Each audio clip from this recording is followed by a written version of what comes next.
সবাইকে ওয়েলকাম জানাচ্ছি natural health কেয়ারে।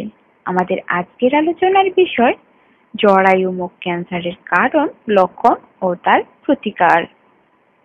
কারণ: বাল্যবিবাহ, বহুবিবাহ, কম বয়সে সহবাস, কম বয়সে ঘন ঘন সন্তান ধারণ সহ বহুকামিতা, ধূমপান, দারিদ্র্য, এইচআইভি সংক্রমণ, HIV-2 সংক্রমণ, জন্ম নিয়ন্ত্রণ বড়ির ব্যবহার, নিরাপদ যৌন ও প্রজনন স্বাস্থ্য সম্পর্কে সচেতনতার অভাব ইত্যাদি কারণে জরায়ুর মুখের ক্যান্সারে আক্রান্ত হওয়ার সম্ভাবনা বেশি থাকে। লক্ষণ: নিম্নাঙ্গের চারপাশে চাপ লাগা কিংবা ঘন ঘন মূত্রত্যাগ করা, গ্যাস, বদহজম, কোষ্ঠকাঠিন্য, হালকা খাবারের পর পেট ভর্তি লাগা, পেটে অস্বস্তি লাগা ইত্যাদি। পেটের কোনো সমস্যা খুব বেশি হলে তা জরায়ু ক্যান্সারের লক্ষণ হতে পারে।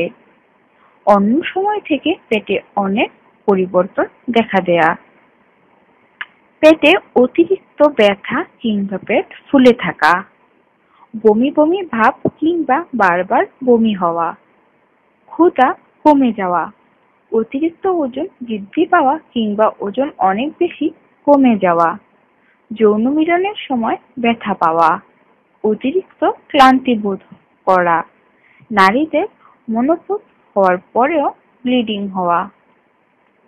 প্রতিকার: জরায়ু মুখের ক্যান্সার বিশেষজ্ঞ ডাক্তার মরিয়ম ফারুকী বলেন, জরায়ু মুখ ক্যান্সার প্রতিরোধে 18 থেকে 60 বছর পর্যন্ত নারীদের বছরে একবার করে পরীক্ষা করা উচিত।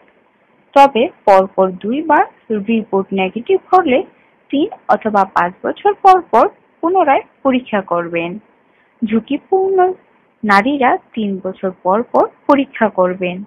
এছাড়াও বিশ্বের বিভিন্ন দেশে, পাশাপাশি বর্তমানে আমাদের দেশেও জরায়ু মুখের ক্যান্সারের টিকা পাওয়া যায়। কাজেই এই টিকাও রোগ প্রতিরোধে বেশ কার্যকর। আমাদের চ্যানেলের পরবর্তী টিপস পেতে আমাদের চ্যানেলটি অবশ্যই সাবস্ক্রাইব করে রাখুন। আর ভালো লাগলে লাইক, শেয়ার ও কমেন্ট করুন। ধন্যবাদ।